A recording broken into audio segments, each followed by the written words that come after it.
नमस्कार दोस्तों।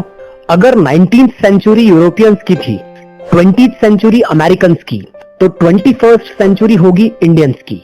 ये सपना देखा था इंडिया के दो महान scientist doctor APJ Abdul Kalam और डॉक्टर वाई.एस. राजन ने। अब इससे पहले कुछ लोगों की नेगेटिविटी ज्वालामुखी की तरह फूटकर आने लगे, मैं आपको कुछ रियल फैक्ट्स याद दिलाना चाहता हूँ। इंडिया ने हिस्टोरिकली और ज्योग्राफिकली कई सारी प्रॉब्लम्स फेस की है। एग्जाम्पल, वैसे तो हमारे देश पर कई सारे लोगों ने रूल किया, बट कभी हमारा देश उस टाइम पर पीछे नहीं था। इनफैक्ट इंडिया पहले दुनिया के सबसे अमीर देशों में से एक था, बट फिर आए ब्रिटिशर्स। लेकिन दोस्तों, क्या आपको पता है कि ब्रिटिशर्स के 200 साल रूल करने से पहले हमारी GDP 23% of total world GDP थी। गरीबी शब्द हम इंडियंस से काफी दूर था, बट जब ब्रिटिशर्स गए तब हम दुनिया की सबसे गरीब कंट्रीज में से एक बन गए। और सबसे बुरी बात ये थी कि ब्रिटिशर्स ने हमें सिर्फ लूट लूट कर कंगाल ही नहीं किया, बट वो पूरी तरह से हमें तोड़कर चले गए, ऐसे कि जिसके निशान हम पर हमेशा रहेंगे।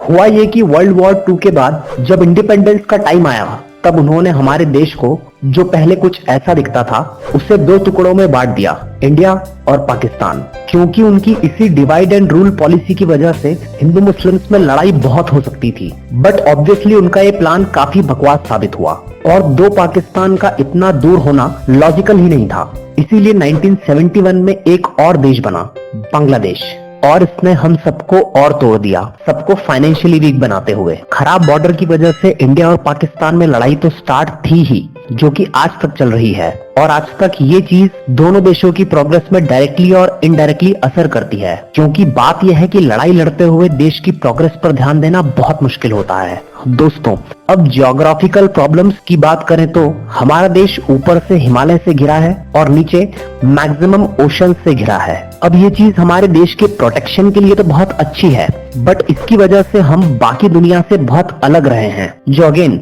हमारे देश के डेवलपमेंट के बीच आता है। क्योंकि ज्यादातर डेवलप्ड कंट्रीज को अगर आप देखोगे तो उनके डेवलप होने के पीछे एक रीजन ये भी था कि उनके लिए ट्रेड करना हमेशा ही इजी था। फॉर एग्जाम्पल, अगर समझो यूरोप की किसी कंट्री में नया इन्वेंशन होता था, तो वो आराम से पूरे यूरोप और आसपास की सारी कंट्रीज में फैल जाता, जिससे हर कोई उस इन्वेंशन का फायदा उठाता और डेवलप होता जल्दी से। बट क्योंकि हमारा देश अलग था सबसे, इसीलिए हमारे लिए पॉसिबल नहीं हो पाया।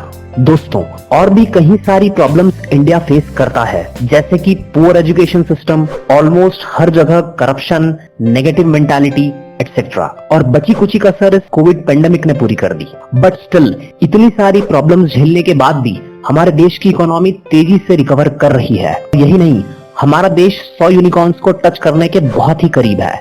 2021 में इंडिया 6th पोजीशन पर था, $3.25 ट्रिलियन की जीडीपी के साथ, और परचेसिंग पावर पैरिटी की टर्म्स में 3rd पोजीशन पर था, और मिलिट्री पावर के मामले में हम 4th पोजीशन पर आते हैं। इंडिया एशिया की वो पहली कंट्री थी और वर्ल्ड की 4th जिसने मार्स पर अपने रॉकेट भेजे मंगलयान मिशन से, वो भी बस अराउंड $74 मिलियन खर्च करके, जहां दूसरी तरफ यूएसए ने $671 मिलियन खर्च कर दिए थे इस मिशन के लिए। और एक चौंका देने वाली बात बताऊं तो ग्रेविटी मूवी बनाने में भी हमसे ज्यादा पैसे खर्च किए थे अमेरिका ने। पता है कितने? $100 मिलियन। इंडिया का आईटी सेक्टर दुनिया का 2nd लार्जेस्ट सेक्टर है। कई जानकारों का मानना है कि इंडिया की बैंगलोर सिटी, जो इंडिया का आईटी हब है, वो अमेरिका की सिलिकॉन सिटी को बहुत ही जल्द पीछे छोड़ देगी। और ऐसे कई सारे मिरेकल्स भारत ने किए हैं, और इसीलिए कई एक्सपर्ट्स मानते हैं कि इंडिया जल्द ही सुपर पावर बनेगा। दोस्तों, कुछ और रीजन है जिसकी वजह से एक्सपर्ट्स को लगता है कि ये पॉसिबल है। फर्स्ट रीजन है न्यूक्लियर पावर। इंडिया पूरी दुनिया की उन 9 कंट्रीज में से है जिनके पास न्यूक्लियर बॉम्ब है, और कोई भी कंट्री हमसे लड़ने से पहले 100 बार सोचेगी। और उससे अच्छी बात, जहां ज्यादातर न्यूक्लियर बॉम्ब यूरेनियम से बनता है, वहीं हमारे इंटेलिजेंट साइंटिस्ट ने न्यूक्लियर बॉम्ब बनाया है थोरियम का यूज करके, जो इंडिया में ज्यादातर अवेलेबल है। सेकंड पॉइंट है इकोनॉमिक ग्रोथ। जीडीपी किसी भी कंट्री के आज के पावर को बताती है, पर इकोनॉमिक ग्रोथ बताती है कि फ्यूचर में कंट्री कितनी पावरफुल होगी। इंडिया उन कुछ टॉप गिनी चुनी कंट्रीज में से एक है जिसकी जीडीपी प्लस ग्रोथ दोनों बहुत हाई है। यूएसए और चाइना की जीडीपी हमसे बहुत ज्यादा है, बट वहाँ की ग्रोथ अब रुक गई है, जबकि इंडिया की ग्रोथ में अभी भी बहुत पोटेंशियल है। पॉइंट नंबर 3 है पॉपुलेशन। हमारी पॉपुलेशन में बहुत से लोग प्रॉब्लम्स देखते हैं, बट सच तो ये है कि यही हमारी सबसे बड़ी पावर भी है, क्योंकि अगर हम अपनी पॉपुलेशन का सही यूज करें तो हम किसी भी कंट्री से बहुत आगे जा सकते हैं। चाइना के पास हमसे ज्यादा पॉपुलेशन है, बट हमारे पास आज भी चाइना से ज्यादा वर्किंग पॉपुलेशन है, यंग और स्मार्ट लोगों की। इनफैक्ट हर महीने मिलियंस ऑफ लोग काम करने वाले बढ़ रहे हैं हमारे भारत में, और ये सब एक बहुत बड़ा एज हो सकता है हमारे लिए। पॉइंट नंबर 4 है डेमोक्रेसी।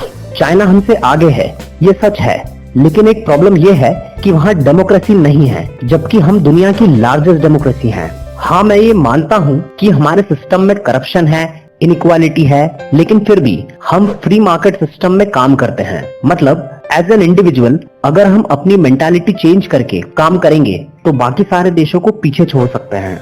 पॉइंट नंबर 5 है इंग्लिश। वैसे ब्रिटिशर्स के हमारे ऊपर रूल करने की वजह से कई सारी बुरी चीजें हुई है, लेकिन एक चीज ये भी हुई है कि आज इंडिया सेकंड सबसे ज्यादा इंग्लिश बोलने वाले देशों में से एक है, जिसकी वजह से आज पूरी दुनिया हमें काम आउटसोर्स करना पसंद करती है, जो हमारे लिए एक बहुत बड़ा प्लस पॉइंट है। दोस्तों, अब मेरी ये सब बातें सुनकर आप ओवर कॉन्फिडेंस मत हो जाना, बल्कि ये वीडियो तो उन सब लोगों को एक करारा जवाब है जो इंडिया के खिलाफ नेगेटिविटी फैलाते हैं। क्योंकि दोस्तों, वो कहते हैं ना कि great works are perform not by strength but by perseverance. दोस्तों, इसी बात के साथ इस वीडियो का अंत करते हैं। अगर आपको ये वीडियो अच्छी लगी हो तो इसे लाइक करिए, शेयर करिए इसे अपने फ्रेंड्स और अपनी फैमिली के साथ, कुछ वैल्यू ऐड हो सके, और चैनल को सब्सक्राइब करना बिल्कुल ना भूलिएगा। जय हिंद, वंदे मातरम।